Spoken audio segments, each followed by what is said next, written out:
peaceful protesters who have concerns about what happened in Minnesota. She, of course, expressed outrage over what happened, and so in mixing it up even with President Trump over his response. But this is a scene, though, of course, as the mayor of the city that she will not stand for, and that is looting, breaking into stores, making off with merchandise. That is crossing a line, and that is something the mayor will be talking about, we expect, here shortly. I wonder if she, or would it be the governor, would call in the National Guard. The National Guard has been called in Georgia when protests went awry. This is the Wabash Bridge now that we're looking at. You can see police on their horses there, trying to move that crowd back. That's the Wabash Bridge. That was a couple of hours ago while we were doing our 5 o'clock newscast. This is something that we had been watching for that entire hour. They were just at a standstill. Nobody was moving.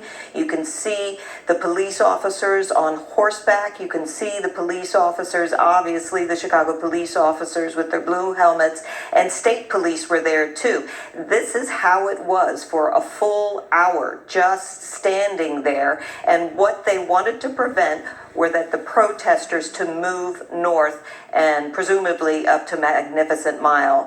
Well, it happened. It did go to the Magnificent Mile, and it went to State Street, and the buildings have been looted. Police are just following the crowd and trying to stop them. In the meantime, the crowd, or some members, not all of course, are setting fire to vehicles.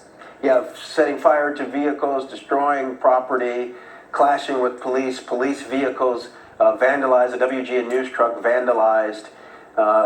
This is a different look here. This is live, Wacker and State.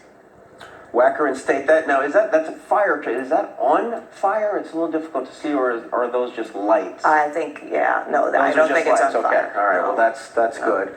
But as you can see there, police forming a line.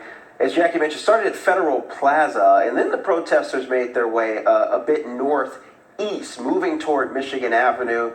The Chicago Police Department tried to stop the demonstrators from reaching Michigan Avenue, but we know at some point some did, because we know that stores began to get hit. It was also State Street was hit. We just showed you a moment ago the scene from Macy's on State Street.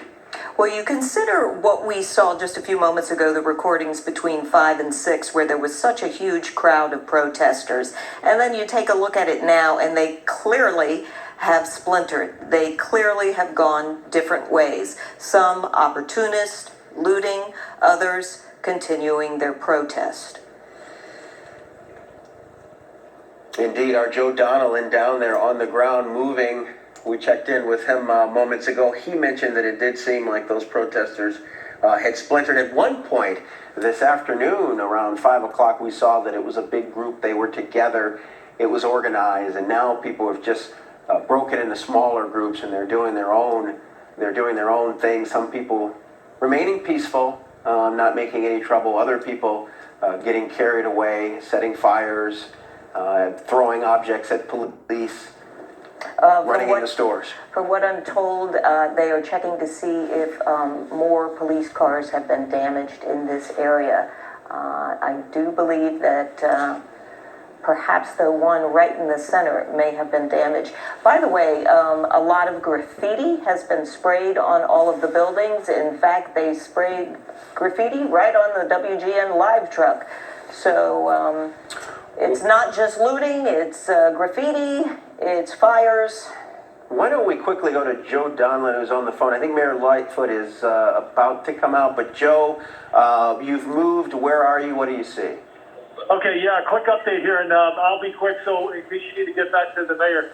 But there are dozens of police officers here. I've moved now. I'm at Lake and Wabash, and this is close to where these fires were that you were mentioning just a short time ago. So police have been able to move all of the protesters away from the Trump Tower, across the Wabash Bridge, south onto Wabash, and this group is now making its way south, and the group has definitely picked up numbers.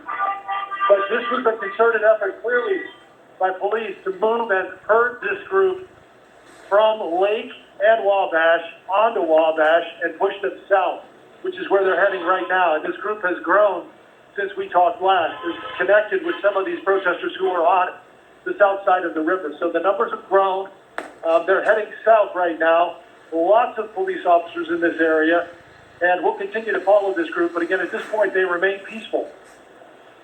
Good to hear. Good to hear, Joe. Keep us up on what's going on. And remember, this has been going on, protest-wise. This has been going on now for 6 hours, maybe a little over 6 hours. And within the past 2.5 hours, things ramped up, and not in a good way. Yes, they did. And it's not just Chicago tonight. We know that last night Atlanta had a lot of protests. There were incidents in Philadelphia. Washington, D.C. was making I guess there were incidents outside of the White House. The Secret Service needing to react and respond to demonstrators who had come pretty close to the fence there. The White House obviously heavily protected, and it's not the Secret Service men and women who are in the suits, but they also have people who are in uniforms who respond when there are demonstrators out on the streets, and the possibility for fence jumpers. President Trump tweeting about if anyone were to jump the fence, that in fact they'd have a surprise waiting for them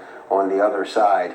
And so lots of cities, Minneapolis, obviously they're expecting for another rough night. It will be their 5th night of demonstrations. All of their National Guard are on duty tonight to protect the state, but certainly the city of Minneapolis, where all of this started with the unfortunate death of George Floyd. Good to see no clashes.